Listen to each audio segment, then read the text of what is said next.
everybody, whether you're on the East Coast, West Coast, or around the world. This is Coast to Coast. How are you doing this morning, guys? Wonderful. Outstanding. Marvelous. Friday. If you don't mind, Bo, I do have a public service announcement from a Cowboys fan. I know we talked about this. Listen, guys. We're just muting that. No. I'm just messing with you. Go ahead. No, it's okay, because you know what? This might be one of the days you probably might have to mute me. It's okay. Listen, I'm calling on all Cowboys fans. It is our duty. It is our sworn duty after 30 years to call the health department, file a complaint that Jerry Jones should, in fact, be reevaluated, see if he has all of his faculties to actually control our team. I think it's our duty to America's team.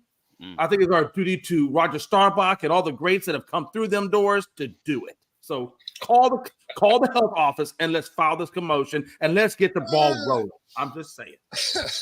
Oh, man. It's time, Bo. It's time. 30 years, it's time, Bo. I mean, you're not entirely wrong. Basically, if they could just get him to stop doing stupid stuff during the season, he'd be fine. Because again, he brings in talent. Talent's on that roster. Yeah. He does good in the draft. Like you watch the guys he selects, you're not mad at it. But then during the season, he's just like, I need these cameras over here. So as someone who loves the drama of it, I don't think we need to call the health department. I think we got to get that man into politics. Jerry's the type of guy that I think he would actually run for governor. You know what I mean? Politics and Jerry Jones. Can we mute that? I think Jerry would be someone who would leave willingly if he would become mayor or governor or something. I don't know, some alderman, some kind of role that gives him some real power. You think he would? I think he would relish in that. Yeah. Oh, yeah, he would love that. Yeah, I think that'd be a good pivot for him at that ripe young age of 81. I mean, it hits the right age group. So that seems to be what we're doing these days. Yeah. Bo, for me, it's not about Jerry truly anymore because he is, like I said, he's older in the tooth. We all know that. It's really now about Stephen Jones. And what is he going to do when Dad finally does let go of the team and then it becomes his team? Is he going to continue to follow in his dad's footsteps, or is he going to actually do it his own way? And I hope he'll do it his own way and actually get a general manager and actually go out and get it right. Because the problem is we got all the body parts. We just don't have the head, and the head is what we need. And I thought Brian Flores would have been a great head coach, but instead we got old ass Jerry Atchett, Mike McCarthy. Come on, what are we doing? Hey man, you never know. Hey, fingers crossed. You hold out hope for it. That sometimes the sons are always like significantly different than the pops. So maybe he'll turn. maybe he'll turn heel and be all new age and analytics and everything else, and quiet and not in the media. Stand behind the scenes. Just let either that or he has 40 years of training and he's going to be exactly. Yeah, and that's the problem. That's what I fear is that he's had 40 years of training. Honestly. Dang. I try to be positive for you. I'm sorry. Hey, listen, that's why I'm not even saying a word. It's just I'm watching this all. This is like a train wreck that I get to just watch and smile. Absolutely. And it's very disheartening. Honestly, as a Cowboys fan, it's disheartening because the writing's on the wall. You can't. It's not like you could just come out here and say and hype up the Cowboys, but we all know it's horse shit. I mean, seriously, I can't even lie to myself. That's the thing. You can't lie to yourself. You know that this team is not going down the right direction because of the head of the organization doesn't have a clear path to victory. He's got his own delusional path. Well, and there's only so much you can take. There's only so much humble pie a Cowboy fan can eat before you just say, you know what, I've had enough. Is it too wild to say that you guys are actually like legitimately a good or a solid above average team while also knowing that you're probably never going to win a championship in your lifetime? Like, you hit it right on the head. No, you hit it right on the head. We are good enough to keep jersey sales and keep the fans interested. We're not bad enough to lose them, but we're good enough to keep them. That's the problem. I'm tired of that. I want to get to a damn Super Bowl. I want Cowboy glory again, You're where the Phillies were with Andy Reid. I got you. Oh, sorry, where the Philadelphia Eagles were with Andy Reid. Yeah, Andy Reid was the Eagles, yeah. Yeah, but we made it there. I was going to say, they made the championship games. And we did go to one Super Bowl, yes. Yeah. Yes. And eventually they let him go to the Chiefs and then he just becomes incredible with, happens to get Pat Mahomes. That kind of helps a little bit. Well, that's really what the difference was. Think about that. Pat Mahomes solved his time management problem. Yeah. He decided to not wait for the calls. He started making the calls himself because Andy Reid was not very good at time management. So that one Super Bowl when Pat Mahomes is going, what's going on? Let's go, let's go, let's go. Fuck it. I'm just going to say it myself. Yeah. And sometimes you got to do that. That's a good quarterback. And sometimes you got to make that call and make that decision. Nah, man. So yeah, he found a guy who just happened to be a magician at quarterback who just took it on his own shoulders. That kind of helps with pretty much any coach. Yeah, well, that's true. Man. I mean, a few of those years with the Eagles were solid, though. Yeah, of course they were. I mean, we were always in the mix. Mm-hmm. Yes. You know, it's just ultimately it didn't pan out any of them. That's why I view them just like the Cowboys in that same way. The Cowboys are a little bit, maybe not to that same level, but they're very close as far as always being in the mix. You're always going to be in the playoffs, and they're always going to be good enough for the fans not to riot outright. But they're all thinking about the same thing. But they know it's just because there's so many worse teams out there that you kind of just can't go crazy. But 30-year time frame is kind of, you're getting to that point where like, dude, what's going on? Well, I was really fed up with the fact that, like the last playoff game the Cowboys had last year, it just the play calling was horrible on defense. I mean, as you saw, where were the cornerbacks? I mean, they were nowhere to be found. I mean, what kind of coverage were they running? Oh, you could find them. You just had to scroll around the screen a little bit. Well, yeah. Because they were nowhere near the play. Right. And so you can't even blame that on the players for losing that game. I blame that on the play calling from the defensive coordinators and such. I mean, what were they doing? Yeah, it's like soft coverage, but stay in a zone. You're like, okay, so you're just in an obscure spot where no one's going to be. That's cool. No, soft coverage would be one thing. These quarterbacks were at the damn hot dog line getting hot dogs and beer, okay? They weren't even on the damn. I'm convinced they weren't even on the would have been better, really. No, but I kept telling my wife, I'm like, where are they? Where are they at? It is what it is. I mean, it's fine. I enjoyed it. It was entertaining to watch. It was it was a clinic of how to not play defense. Thanks. Oh yeah, like which is crazy because you're just like, what are they doing? Yeah. But it's crazy because Dan Quinn is a good coordinator. He was good all season. It's just that one specific game. Maybe he went to the restroom and for a long period of time. I don't know. I mean, he has a history of not being the best in the playoffs, though. Well, yeah, I think when they played against Tom Brady when he was with the Falcons, I think that kind of explained a lot for sure. Well, and even in Seattle, there's a reason they moved on from him. Yeah, no, I get that. I do. I get that. I just don't understand how you go 28-3 at half, and then you come back and you just say, you know what? Let's not keep pressure on Tom Brady anymore. Let's just let him have carte blanche and do what he wants to do. Well, that's the old school. That's the old school philosophy. You try to sit on the ball and just play defense and hope that you can win. Hope never wins games, man. Let's just call it. That's what it is. Scared money don't make money. Hope don't win games, and that's all. Well, that's true. Exactly correct. All hoping that the clock will run out and I'll just be able to salvage this win that I probably didn't believe I should have had. Yeah, well, and prevent defense really only prevents the team playing it from winning. Like, that's really all it is. Because you're giving up tons of yardage, you're giving up easy plays, and you're allowing the other team to climb back into it and get in a rhythm. And it's not like you can just dial that back up, right? As soon as you're off your game, it's not, it's like you're busy in the morning and then you have the afternoon off, and then all of a sudden you got to try and be busy for the last hour and a half of work. Yeah, that's not a real thing. Your brain has long since gone home. And, if you're busy the whole time, it's cool. And, as a defensive player, I always hated it when they're like, oh, yeah, we're going to dial this back. It's like, no, let's use the defense we've been winning with. Yeah.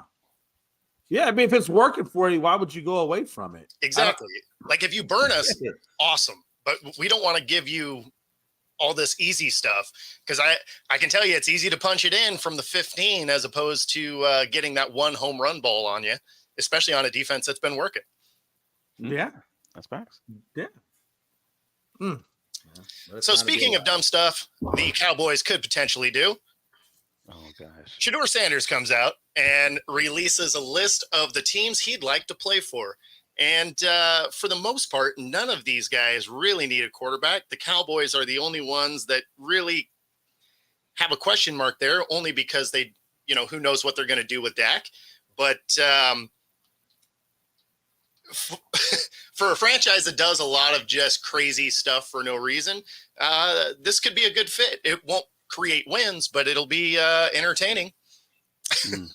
Yeah. I don't know. I mean, again, I'm not going to say that I believe that the Cowboys should do something like this, because to your point, I think it actually is stupid. But I could see it.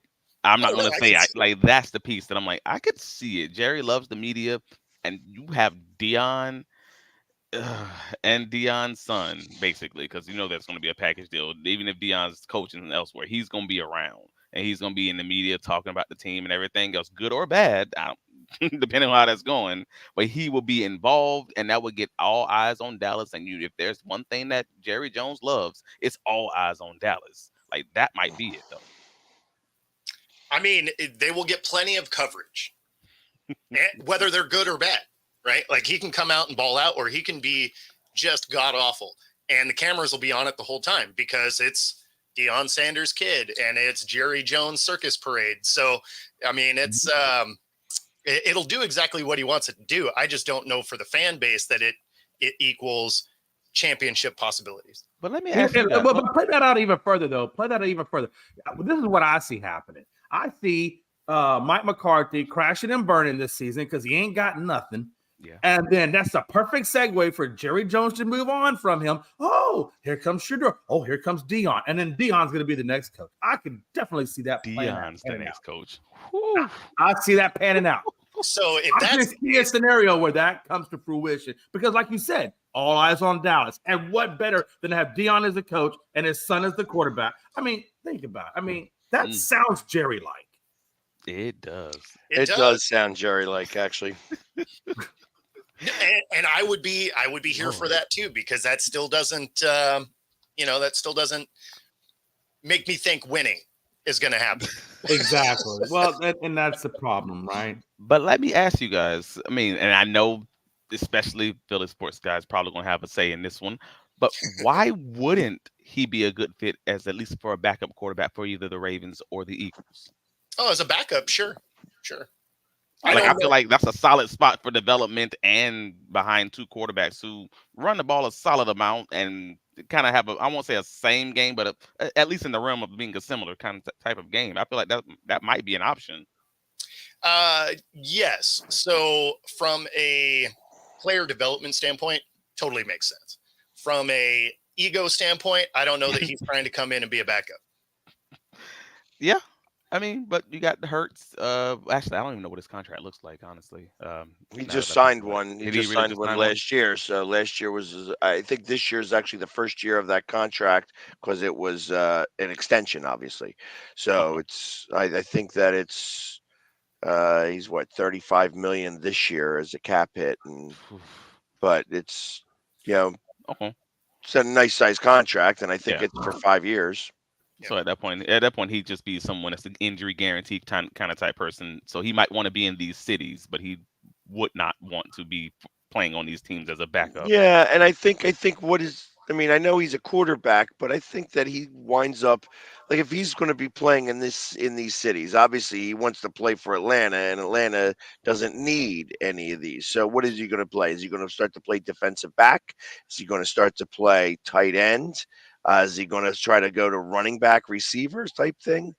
Like there's lots of different ways that he would go because he's not going to be a quarterback unless he starts to flash like Mike Vick. Yeah. And that's not, there's a reason why there's only been one Mike Vick. We haven't seen that from him just yet. I feel you on that.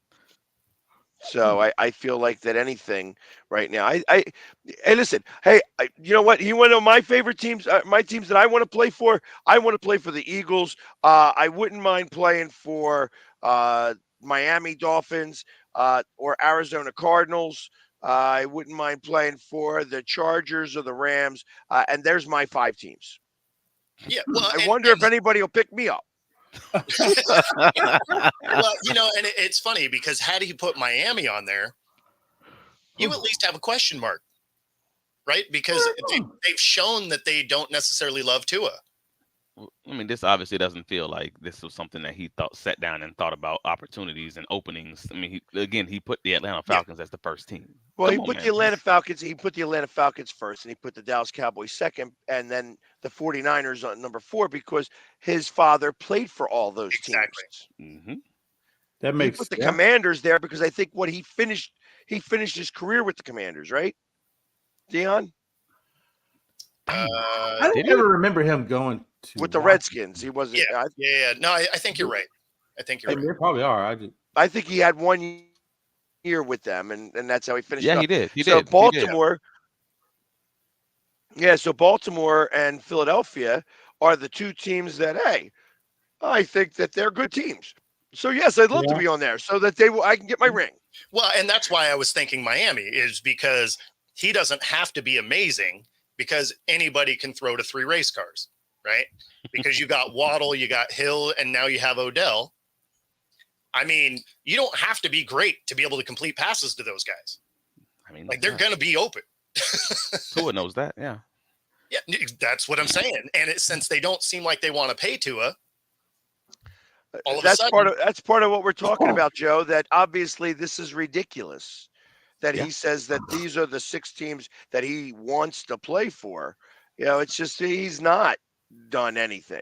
He's hasn't done not anything in even college. he's not even a great college quarterback yet. You know what I Exactly. mean? So it's But like he- this is He- like I he- said. I Johnny could give Manziel. you.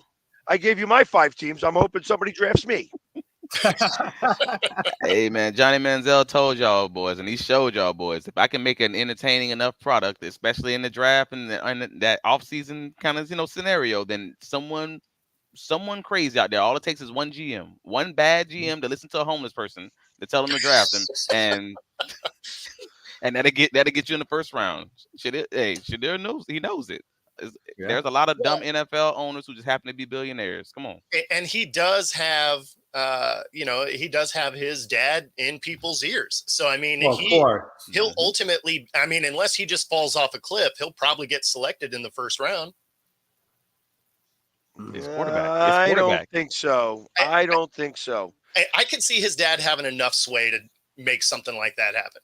Maybe, but is his father really going to play that card? His father has got more to worry about now rather than just one son. He's got a college football team that he's got to run. So I don't know that he does that. I think that plus when you listen to Deion Sanders talk about his kids, he talks about how he wants them to make it on their own. Yeah, to earn it. They have to earn what they're doing. So he gave them the platform to try to succeed so far in Colorado. And unless they go 9-2 this year, which I think is a very far stretch. Yeah. Then he's not going to be that guy. He's just not going to be a first round pick. And I think that's crazy though that he says he wants him to make it on his own. Because if you really want your kid to make it on your own, you're not bringing him to Colorado. You're going to let him go up to the junior ranks, D2, D3, whatever it is he gets, and go that direction. If you really want them to make it on their own, I was going to say the same thing. He can say, "I want to make it on. I want them to make it on their own because I'm supposed to say that." If I can't say the, I can't say the opposite. But he's got to earn it though too. Like Bingo. So, listen, you got it. All right. So I gave you. Opportunity. I have put you into an opportunity for you to be able to succeed here. If you are not going to succeed, that is more on you, not me.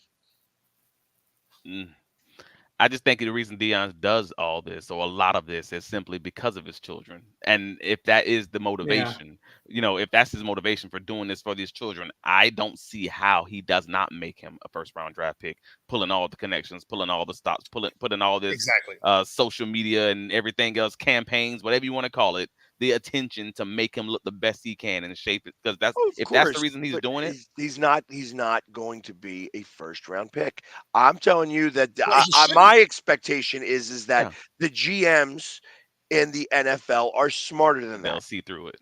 They're smarter than that. This isn't the NBA. This isn't the NBA where they're going to have a second round next day. So that they can, for LeBron, LeBronny James. I mean, come on now. This is the NFL, which, would mean not for long if you make a bad pick in the first round like Shakur Sanders. Except the Cowboys exist.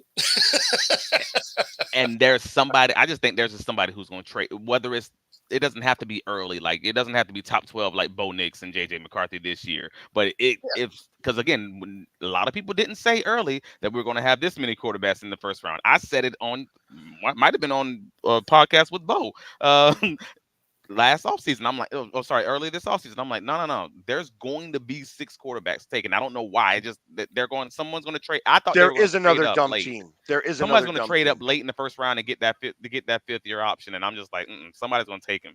Nope. I've changed my mind. There is another team that would possibly take him. The Giants. Oh, the Giants could do it. The Giants could do it. They give Daniel Jones $40 million. They're damn sure take Shador. So that's absolutely a possibility there. So I mean, you want to talk about? I would go as far as saying. I'd go as far as saying both New York teams. Yeah, well, that's true. They got an. I think so. I actually give more respect to Joe Douglas. I know that he has not done the greatest of things there in New York. But he has put together an amazing friggin' defense. And the offense is, like I said, he would have been a little bit better had Aaron Rodgers played, but that offensive line is still beaten up. So, but he did solve some of those problems this year. He did go out and he got some offensive linemen. And I don't know if it was enough, but it's definitely better. The Raiders are not going to take him. You know what I think to prove Bo, what Bo just said about Shador kind of being somewhat plausible is McCarthy gets let go because he gets Cowboys do crap. They bring in Dion. Dion goes to Jared and says, Jared, I want to bring my boy here. All right, Dion, bring the boy here. Let's do some more Jared. I'm telling you, I can see something like that happening. I can just see that. Unfortunately, and that would be amazing because I would love that. I know you would, and I would hate that because I'd be like, "Damn, now Philly's no, that would be tomorrow." That little dog team. Listen to this. The house is on fire. This is fine. Everything's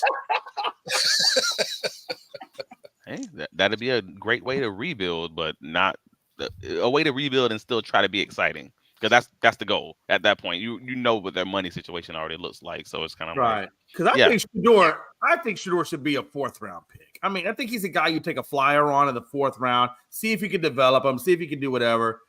I think 3rd or 4th round, somewhere in that neighborhood. I think that's probably where he should go. But someone like a Jordan Travis. Yeah, I mean, if you took him late 3rd, because then you still have that 4th year option, I could see that, right? Because he's going to need time to develop. And then you're hoping he turns into something, right? So I could see him as a late 3rd. You take him in the 4th, that's a 3-year at best, right? Yeah. And that gives you the opportunity, not having to obligate too much money to him, and then seeing if you can actually develop. Because that's really what you get in the 4th round anyway, some developmental possibilities. Typically, yeah. That's what it is. Yeah, I don't know of any. Well, hold on. Wasn't your quarterback taken in the 4th round there, Jay? Wasn't Dak Prescott a 4th round pick? He was. Yeah. That they were. And also that's where Dak should have been about the 4th round. I mean, but listen, but the Cowboys are never really big on picking quarterbacks in the 1st round. At least not for a long, long time. I mean, unless that quarterback is a big name person, then possibly. Yeah, but there hasn't been any abilities, even when you had a 1-15 team. Obviously, you had Troy Aikman already, so that wasn't the big deal. But after the Troy Aikman, after you did all that, and the Super Bowl started to go down, and you had that little short, chubby, fat guy with white curly hair, who was a coach.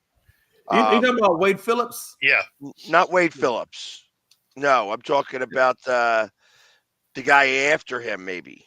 It was the Wade Phillips. Then was Jason Garrett. Then before him, he was like short and he would glasses and. The Dave Campo.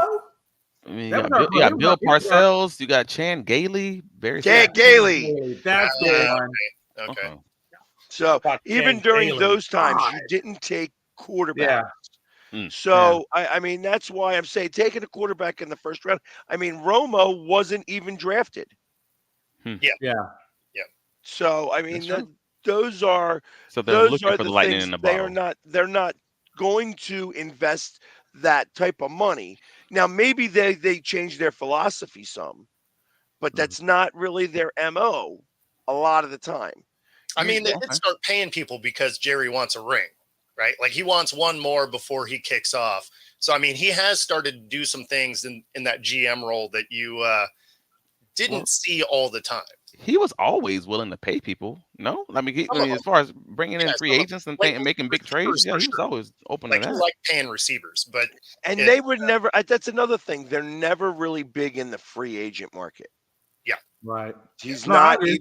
He doesn't buy into that concept, which is fine. I mean, More because trades, same less thing with free agents. Pittsburgh. Same thing with Pittsburgh. Pittsburgh, and they model. I mean, he tries to model a lot after Pittsburgh. He really does, because Pittsburgh's not big in the free agent market either. They're very big in drafting and home growing. That's what they want. They want homegrown guys. So Jerry Jones tries to mimic that to a Yeah. certain extent. Now it works for Pittsburgh. However, Pittsburgh suffers because they have no. They fail at free agency. yes, They fail majorly at free agency. Yeah. The Cowboys just haven't participated in free agency. So Yeah. I think the Well, last big free and Paul's agent they right. may have taken was Deion Sanders. Well, do you remember way back when they took Demetrius Underwood? He came out of Minnesota. He was after he was played for Minnesota. Then he got released because having all those mental problems. And then Jerry goes and picks him up, thinking that we can recondition him or rehabilitate him. They put him on all this mental health counseling and all this. And then he just goes off the rails and goes down some highway and does something crazy. And then that's the last you ever heard of him. But I remember because Demetrius actually was supposed to be a top round guy. Oh, you know what? I love? I love that right after they get out of jail, Jerry Jones is like, "Hey, come over here, I please." mean, I don't understand the problem there. Like, you need some guys that's gonna knock some heads, and you can't have all Saints. The Florida Gators taught us that. But I mean, get- so Paul is right here, though.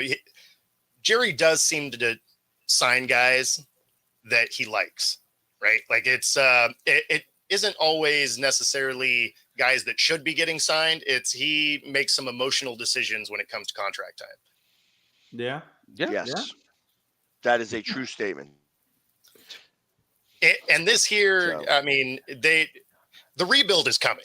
Like there's nothing they can do about it. It's their cap situation is ridiculous, and I mean it's going to get worse from here.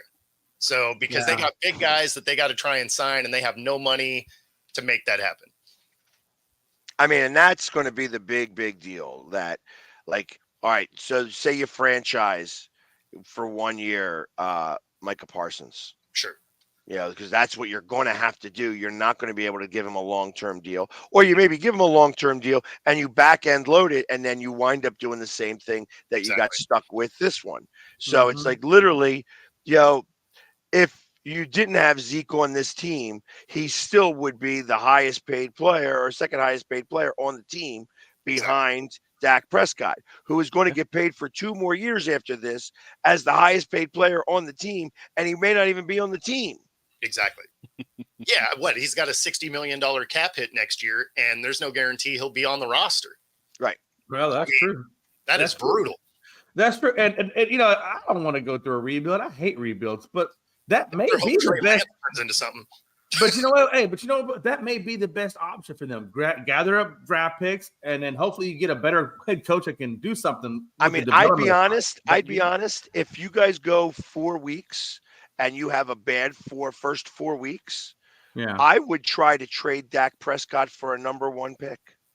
Yeah, sure. Yeah, I would be, like that would be the way to do that. Why not blow it up right there and start it? Like, listen, hey, you're going to get somebody. Maybe a quarterback got hurt. You send him to a team that has potential to make a playoff run. Yeah. And you send him there, you get a first round pick, which is going to be later in the round anyways. Yep. So it's going to be a later first round pick, but at least there you've now made you've taken a position Right. Okay, now we're going to go try to do something. Now we're stuck in hell. So that means we need to go get a rookie quarterback because that rookie quarterback is not going to make a tremendous amount of money, which means that we may have to do whatever we can, maybe package both our first pick, or because you've already just traded your quarterback, you may wind up with the first pick in the draft or somewhere close to that.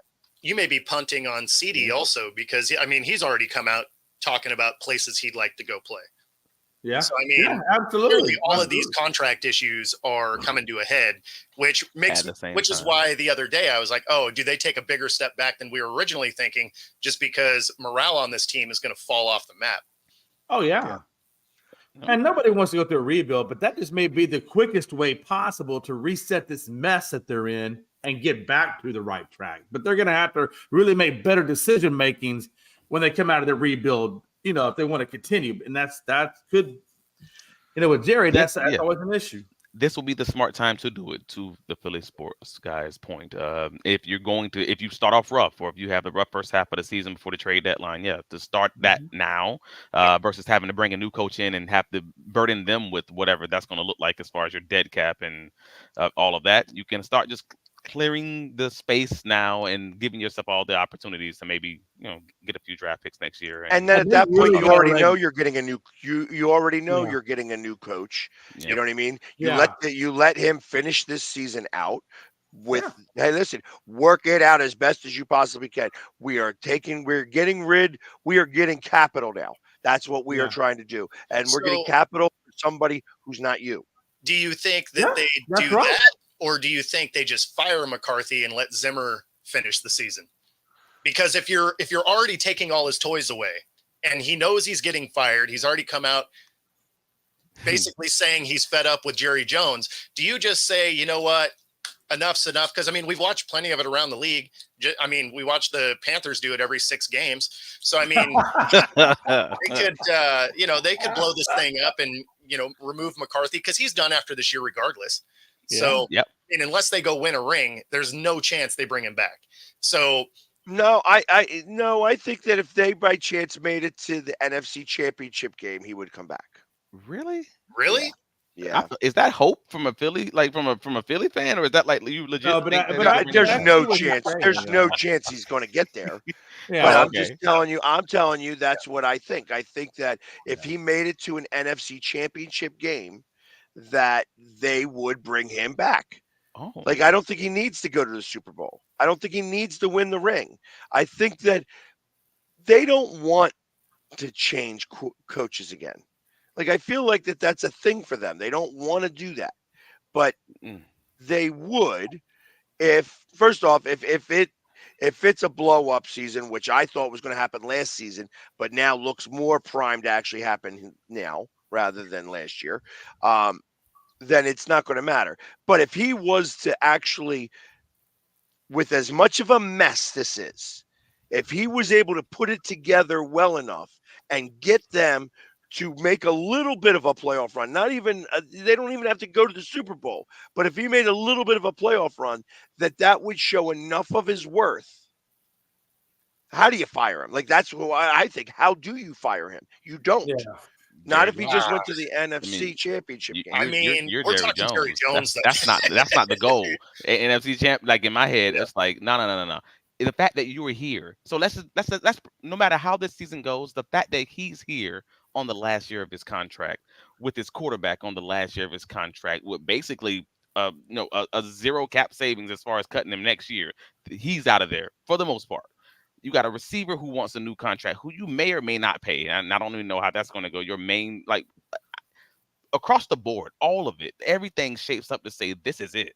Like, and we're going back to what Joe said. They got 32 guys on 1-year deal, so they are primed for a rebuild. Right. So even if he wins, so if it goes well, I'm sitting there like, you really gonna think they're gonna re-sign all those guys? And most like that project already is just primed for a rebuild. It feels like Super Bowl or bust, and that's why that boy's got like $5 in the bank. How I can't afford nobody? Yeah, man. And it was Super Bowl or bust last year. Like, they already shedded pieces that they needed. Like in preparation for this. Yeah, I mean, because of the cap hit that they had to let go of guys because they couldn't keep them. So I mean, unlike every other sport, the cap here is not a fungible number, right? Like you can manipulate it to like spread it over years and whatever, but the cap is the cap. It's not like basketball where you're like, oh, this is the cap, but here's some money under the table so we can do some other stuff. Like the NFL cap is a hard cap, and if you backload things, sure, you can be the Rams. You might go get a ring, but then you're going to lose that whole team, right? Because you can't keep anybody. And, that's why I always say it's dumb if it doesn't work, right? Like if it works, great. You can't take the ring away. But if it doesn't work, all of a sudden you're the Saints where you became in cap trouble and you didn't get anything done. So the Cowboys could very well be in exactly that position now because they tried to pay people. They had a lot of overpaid guys. They didn't get it done. Well, now they're going to have to tear this thing apart. Yeah. And usually it stunts your growth. Now the Rams have been amazing at spinning that thing around really quick. I don't know that the Cowboys can accomplish that because of how long some of these cap hit numbers are going to hit. Yeah, but that was also, I mean, the Rams got lucky because they had him retire. They had what's his face retire, which cleared a tremendous amount of cap space. Yeah, exactly. Because he retired. That was the big difference. So it's like, okay, you don't have, that money all comes off the cap. So it's like that was part of why the Rams did, but the Rams aren't anywhere close anymore. You know what I mean? No. I'm not saying they are. I'm just saying their turnaround is going to be a little bit quicker than what the Cowboys will do because of the way that those were structured. They're an adequate younger team right now. Exactly. Just with an old quarterback. So they're a quarterback away from being a fully young team with the rebuild essentially done. And I'll give them that credit. And honestly, the Bucs did it very well too. After Brady, like that was a very quick turnaround overall. And a lot of those guys is that a possible landing spot for Shedeur? What, the Bucs? No, the Rams. Oh man, I hope so. I don't see it because that offense is not easy, man. That's a tough offense to learn from anyone who's played in St. Louis. Good gracious, in LA, and I don't know because I don't know that he's that type because again he's been playing out this spread offense. I don't want to say simple offense because I don't think it's that, but it's also not a complex offense to run both in Jackson State and Colorado. I mean, you think McVay wants that guy? Oh, no, I'm just saying, is it possible landing spot? Well, would he be open to him? Well, I mean, it could be if McVay decides he wants to retire for real, because then who knows what the coach is going to be coming in. Well, I think that's part of the reason why Dallas. We're talking about the Dallas thing like that because ultimately Dallas is the one that's going to be.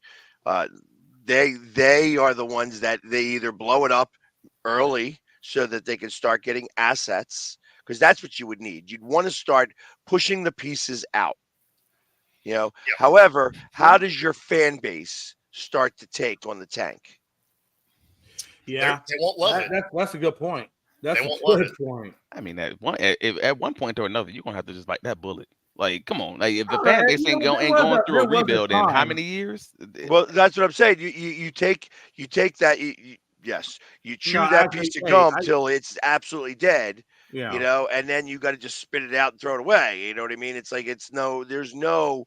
At that point, nobody comes back. Just about. You know what I mean? Yeah, I think the Cowboy fan base will be there because look, there was a time before Jimmy Johnson got there that we were like 1-15, couldn't do nothing. I mean, there was that time period, and the Cowboys fan base didn't go away. I mean, there were bad times in Dallas before Jimmy got there, and I think it'll be okay.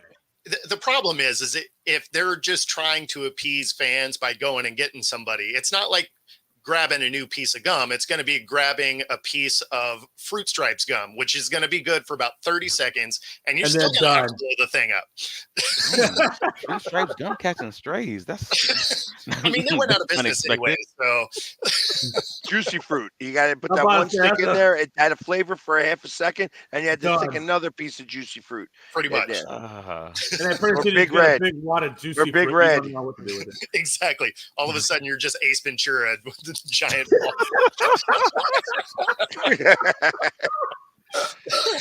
Okay. Oh man. And on that note, we are a little bit past the halfway point, but this show brought to you in part by True Fusion Gym. They have 3 locations here in Western Washington, one in Bellevue, Ballard, their new one in University Village. And of course, if you use the QR code on the screen, you get a free 5-day pass at any of the locations for Pilates boot camp, hot yoga. And so try out the new location. Find your edge at True Fusion Gym. All right. Had to sneak that in there. Understood. So listen, I'm gonna deviate from football. Yep. I know that rules the world here, but so last night, the Pirates Skens was pitching and had completed 7 no-hit innings. Was on pitch number 99. He had 99 pitches. He had thrown 99 pitches, and this is against the Milwaukee Brewers. So it's not like it wasn't like it's this isn't the Athletics that he was. Yeah. This isn't the Marlins. This was the Brewers that he was throwing a no-hit game, and they pulled him. I'd be mad as a pitcher. Yeah. I'd be mad as a pitcher, but at the same time, I think it's good on their part because at the same time, you don't want to push him so hard that you run risk of injury or things like that could really derail him. I think it's good management. Do you not remember Nolan Ryan exists? Like that. Look, that I get it, but we ain't in them days no more. I would understand that, except for the fact that those pitches that he was throwing, out of those 99 pitches, none of them were stress pitches because he was pitching a no-hitter. Exactly. So you're not having the stress of that. So you got to let him go. I mean, all right. So if he gets to 120 pitches in the 8th inning, if he throws 21 pitches in that 8th inning, then I'd start to consider like, okay, I can't do this and hope that you're going to be okay. Or if he gets a hit, then you're like, okay, hey. The moment you give up a hit, it's done. Yeah. But but ultimately, I felt like that they wronged him, and I know that he just got announced as the National League starter for the All-Star game. And when is the All-Star game? Tuesday. I So he's get all that. It would be his actual natural start time next Tuesday. Would be his natural start. So I understand that, but he's only going to pitch an inning and a half, 2 innings. Well, that's what I was going to say. It's only going to be 2 innings, so who cares? So, but that being said, why pull him? Why pull? He's having such a fantastic season, and that he pitched that no-hitter. It would have been it. They could have announced it last night right after he pitched the no-hitter. You just pitched a no-hitter, and now you're going to be the starter for the NL in the All-Star game. Exactly. Like that would have been perfect.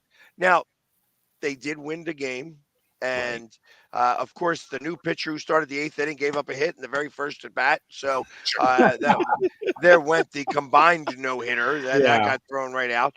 I mean, but ultimately, I But do you really want to be? What if you get past to a certain pitch count?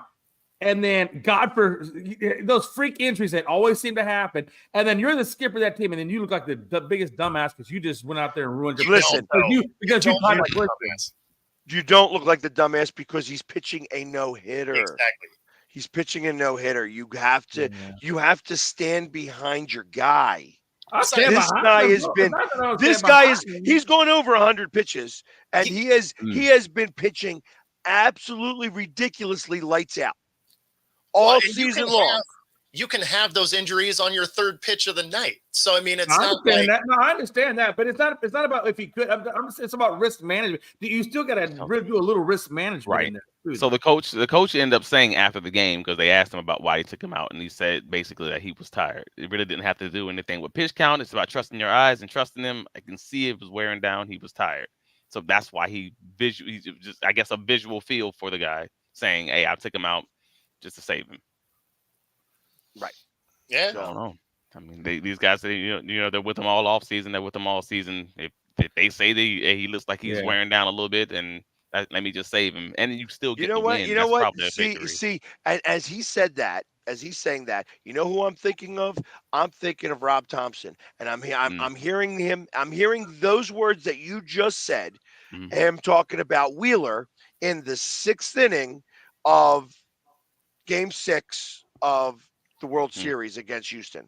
That's what I'm hearing. I'm hearing that, oh, he looks a little tired. He needed to pitch to the next batter because we bring in Alvarado, and Alvarado gives up a home run that's still flying. I do remember that. I remember that one.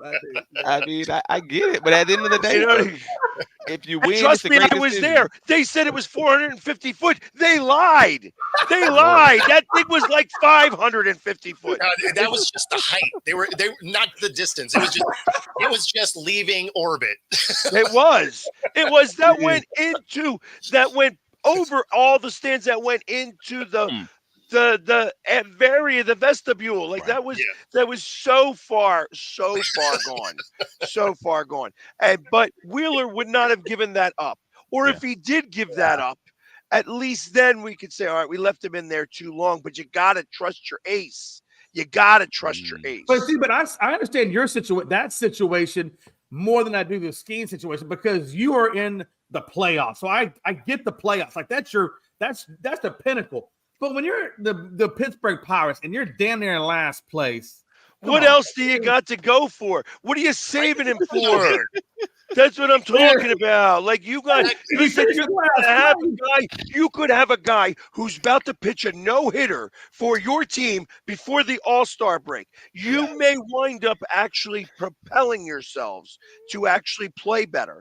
They were close to first place at the beginning of the season. The Pirates last year actually had a pretty good season after the All-Star break. They play against the Phillies, who they actually, for some reason or another, seem to beat us all the time. So you have this, your pitcher who just got done pitching a no-hitter is going to start the All-Star game, and after that we are like feeling good about ourselves. Listen, we got this amazing pitcher. We've got a really good closer who I keep saying that I want the Phillies to take trade for, and like maybe we could get something going here. But going back to what Travis said, if he wasn't tired like that, then that means his mechanics are going to start suffering. If that mechanic suffers, then you could potentially. Well, he struck out the last batter. If he gives up a hit, then you pull him anyway. But I mean, at the end of the day, you're a bad team, so you might as well get like the one shiny spot and be like, hey, you know what? We were bad this year, but we still had a no-hitter. Like, I mean, you got to. Sometimes you need those small victories.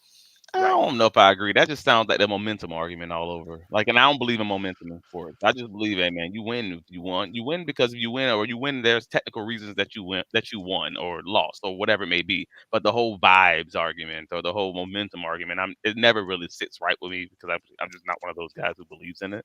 But and in this case, like the Philly sports guy, you were saying like you might build up some momentum or you build up some.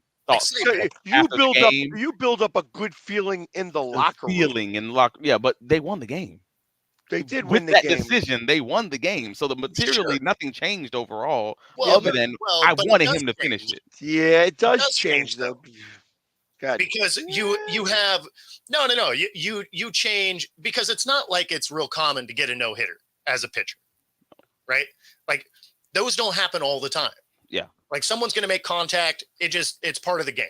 So if you have the opportunity to get a no-hitter, I mean, that's why Nolan Ryan having as many as he has is crazy, right?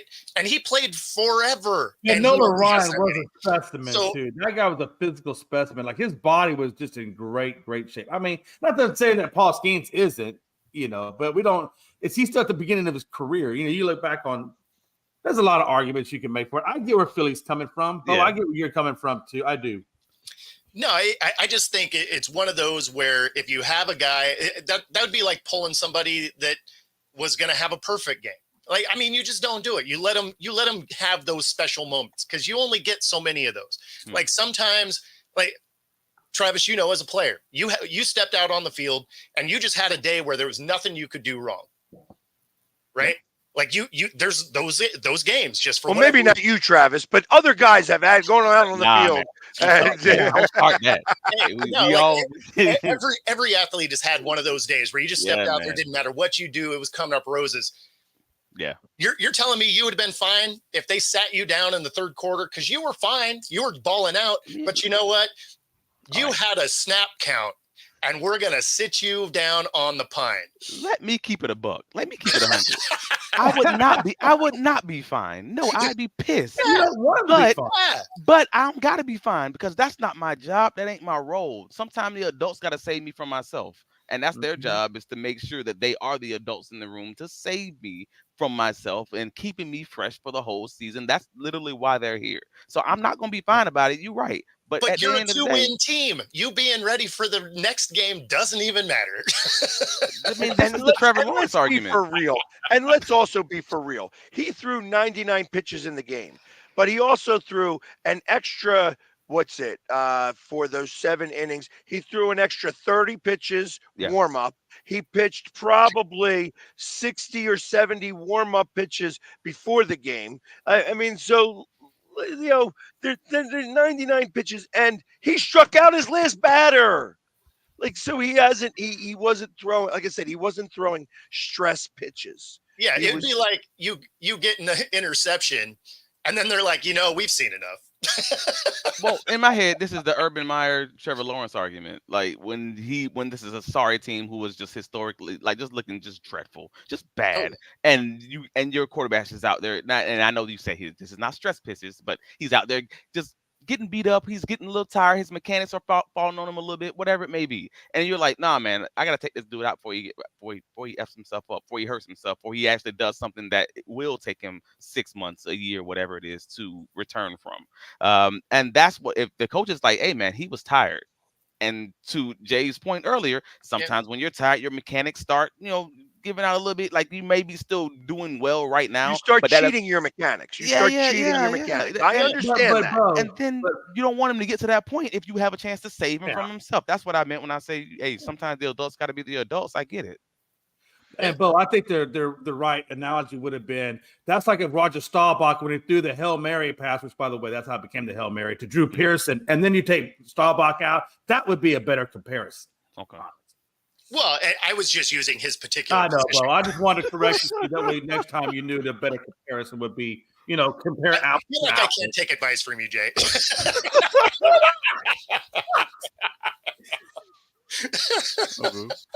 That being said, I feel like that they did a disservice. Yes.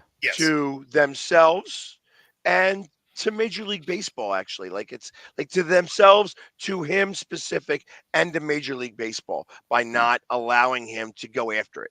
Like I said, had he thrown 20 pitches in that 8th inning, or that he was going deep in counts and stuff like that, give him the opportunity. Like, just give him if he gets up to that first guy and that's like an 8-pitch at bat, you know what I mean? Because guys fouling some off and stuff like that, then okay, I get it. He is a little tired, whatever. But you didn't even give him the chance. You wanted to see the on-field evidence of him being tired versus a coach saying my eyes told me. I'm watching MLB, the MLB station, and they're talking about he's got a no-hitter through 5 innings. And I got my buddy turns to me, he goes, why are you announcing it through 5? And I'm like, they're announcing it because it's Skins, because he's been a great pitcher.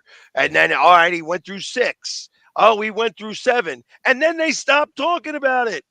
And I'm like, so let's play devil's advocate for a minute. You already said, what if he got the no-hitter? Okay, I get that. But what if he gives up the hit? His mechanics weren't good. He jacks up his arm, whatever. He has to pull from a game for an injury situation. Then what do we say? Then what do we say on this show? Anytime. Oh, well, he should have been pulled. Look, see that? No. Because you don't. So you could say that as a Monday morning, but you're not saying that. You're not saying, oh, we need to pull him now because he looks a little beat up. He's got a no-hitter going, but you know what? No-hitters are a dime a dozen. Who needs that no-hitter? Exactly. And that's what I'm getting at. There's never going to be somebody that says, oh, we needed to pull him because he looked tired. And he was because he's going for a no-hitter, because that is like one of those things in baseball that is like looked on as godlike. It's like a god, it's like a godlike situation. So that when you achieve that, it's immortal. You're immortal for that franchise. Yep. Because you did it. And they took that away from him. That's what I'm saying. You know. The next topic, the Dodgers, supposedly the second best team in Major League Baseball, got swept out of Philadelphia. We Shohei'd them the door. And of course, the Mariners put up 11 on the Angels. So the Bats show up against one of the worst teams in the league. Hey, relax, bro. Relax. It was the Angels, bro. Don't act like he went out there and put 11 up on, like, I don't know, the Phillies or something, or the Dodgers or something. That's exactly against the Angels. You got to play. You got to beat up on the bad teams. Like well, that's true. You do, because the bad teams get you through it. Hey, real quick, I know we're almost out here, but $76 billion media rights for the NBA. What do you think that's going to be long-term wise for, let's say, us fans trying to view it, and then they're going to start putting this to where you got to buy this app or this app or this app if you want to be able to watch NBA games? Well, I think it's going to be interesting how the NFL's Sunday ticket thing plays out. Yeah. Because I think that will affect other leagues and how it is they approach this thing. So to answer your question, we don't know yet. Everybody's watching it. There's no way that these other people want to have any sort of small liability associated with anything close to what they have going on. So, yeah. Absolutely. Because part of the article I read, they were talking about that this could affect the way we view NBA games going forward, meaning like other entities are going to start broadcasting it. So I hope that doesn't happen, man, because, you know, I don't have half those apps. I got maybe like one or two. Come on. I mean, you hope it doesn't happen. I'm thinking that because of it, more leagues, more teams like the NFL and the additional other leagues might end up actually offering what ESPN originally wanted to offer, what these team by team packages. Exactly. Like that may be good for the fans. We may not like the process to get us there, but once we get there, I think we all might like it. Yeah, that's a good point, and I think you're right. Yeah, I really do. Yeah. Just do a whole city package. You can buy the city package. I get all Philadelphia sports in one package. That would be pretty cool, actually. That might be dope. Yeah. Interesting. I mean, that would be the way that I would want to do it. The problem is that how do they cut up that piece of the pie? Yeah. Just they all have their individual rights. So I mean, teams get good, teams get bad, then all of a sudden they want more to the pie. That'd be super messy. Yeah, I mean, like I said, the Phillies right now is the toughest ticket in sports to get right now. So, well, I mean, there are certain, like, take the Yankees for example. They have their own network that they put their games on. I mean, isn't it kind of, sort of, somewhat going that direction a little bit? That was done by Steinbrenner to try to copy what Turner was doing with TBS. Right. So.